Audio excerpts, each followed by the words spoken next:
Rasulullah sallallahu alaihi wasallam diperintahkan oleh Allah Subhanahu wa taala untuk bagaimana menyebarkan agama Allah Subhanahu wa taala. Jadi maksud tujuannya adalah untuk bagaimana menjadikan orang itu beriman kepada Allah Subhanahu wa taala. Namun ketika orang tidak mau, maka lawan yang tidak mau itu kena berperang dengan umat Islam. Ketika baginda Rasulullah SAW berperang di awal sekali di perang Badar, maka jumlah para sahabat 313 orang dapat mengalahkan 1000 orang pasukan. Masya Allah, kemudian di tahun perang Badar tersebut meninggal satu orang daripada ayah daripada Hindun. Begitu marahnya Hindun sehingga terjadilah peperangan yang kedua. Peperangan yang kedua yaitu peperangan Uhud. Peperangan Uhud itu berlaku di sini. Gunung Uhud yang di hadapan kita ini, kemudian ada Rumat, tempat pemanahnya Nabi SAW. Jumlah pasukan Islam ketika itu ada 700 orang pasukan Islam melawan pasukan kafir berjumlah 3.000 orang. Hadirin mulia, dari 3.000 orang itu panglima perang bagi orang kafir ketika itu adalah Sayyidina Khalid bin Walid radhiyallahu anhu sebelum masuk Islam.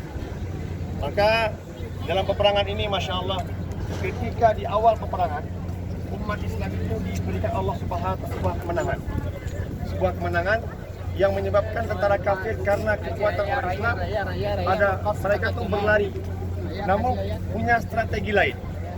Nabi SAW sebelum mempersiapkan sahabat Nabi, sebelum terjadinya kekalahan, telah mempersiapkan beberapa orang berada di atas bukit Rumat, di mana 50 pasukan Nabi SAW dari pemanah Uhud berada di bukit tersebut untuk bagaimana berjaga-jaga agar ketika terjadi sesuatu yang tidak diinginkan, maka orang-orang kafir orang-orang Islam tetap menang. Namun hadirin mulia, ketika orang-orang kafir berlari jauh, maka umat Islam berpandangan bahwa seakan-akan peperangan sudah selesai, dimenangkan oleh orang Islam. Sehingga pasukan yang berada di atas, mereka berpikir ini Nabi SAW memerintahkan kita untuk berada di atas ketika peperangan masih berlaku. Tetapi ketika peperangan sudah tidak berlaku lagi, maka kita tidak perlu lagi di atas. Sedangkan di situ hadirin mulia, Nabi SAW tidak memerintahkan mereka untuk turun, tapi bersiap sedia untuk menghadapi pasukan yang lain. Namun hadirin mulia, karena kesalahpahaman, bukan karena ketidaktaatan, para sahabat tidak ada satu orang pun yang tidak taat kepada Nabi SAW. Namun kesalahpahaman mereka hadirin mulia yang menyebabkan Allah Subhanahu wa taala di awal memberikan kemenangan, kemudian kesalahpahaman sahabat sehingga mereka dianggap tidak mentaati Nabi SAW. Akhirnya Allah Subhanahu wa taala sudah menjadikan pasukan Uhud kotak kasir. Dan dari sekian banyak pasukan yang datang, hadirin, lebih kurang 70 syuhada, 70 habis Quran telah wafat pada peperangan ini. Dan kemudian hadirin mulia, bersama dengan itu ada paman Nabi Muhammad SAW yaitu Hamzah Asadullah. Sebelum peperangan Badar dan sebelum peperangan Uhud, Hamzah dikenal Asadullah wa Asadul Rasul. Hamzah adalah merupakan singanya Allah dan singa Rasulnya Allah Subhanahu wa taala. Sehingga hadirin mulia, ketika wafatnya Sayyidina Hamzah, ini adalah bukti pembalasan dendam daripada karena ayahnya telah terbunuh di Badar. Utbah mati di tangan Hamzah. Wahsy telah dihindun. Wahsy adalah budak daripada Hindun dengan dijanjikan oleh Hindun, wahai Wahsy, sekiranya kamu mampu untuk membunuh Hamzah, maka aku akan membebaskan kamu. Maka atas keinginan untuk bebas tadilah, maka Wahsy pun telah, Masya Allah, membunuh Sayyidina Hamzah radhiyallahu anhu.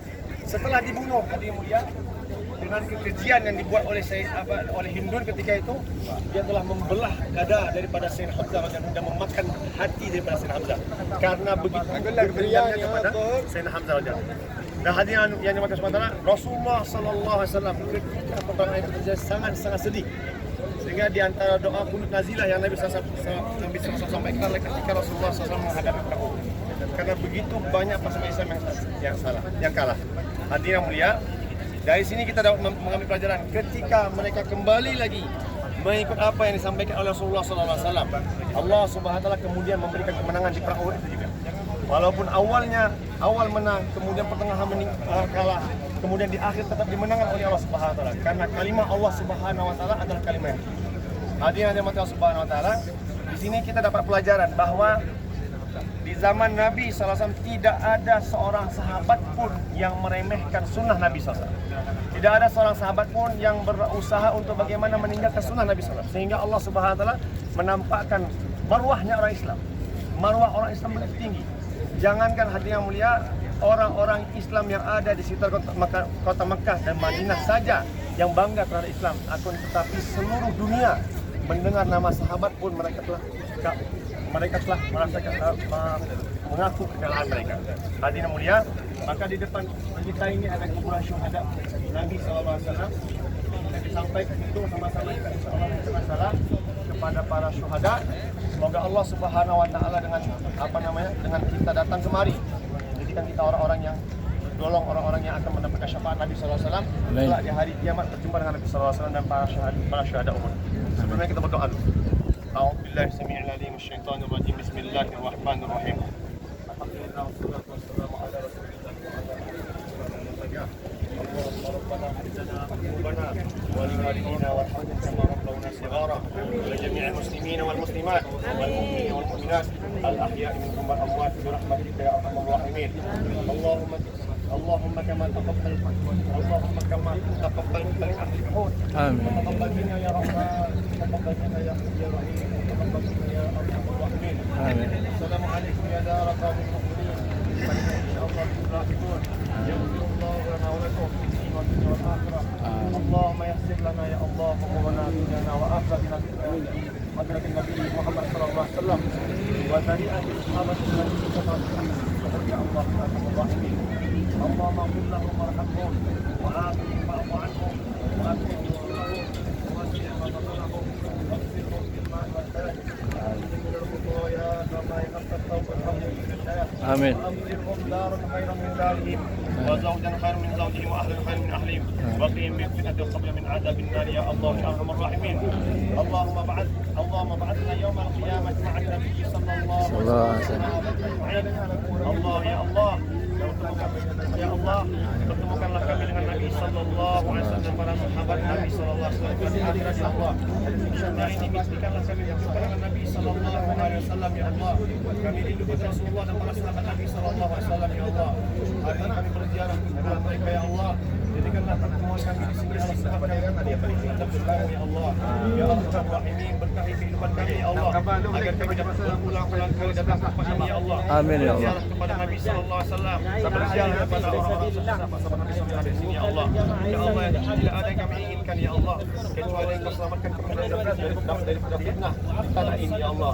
Rabbana zalamna anfusana wa illam taghfir lana wa tarhamna lanakunanna minal khasirin. Rabbana atina fid dunya hasanah wa fil akhirati hasanah wa qina adzabannar. Alhamdulillahi rabbil alamin. Nah, sudah selesai kita jalan. Bila itu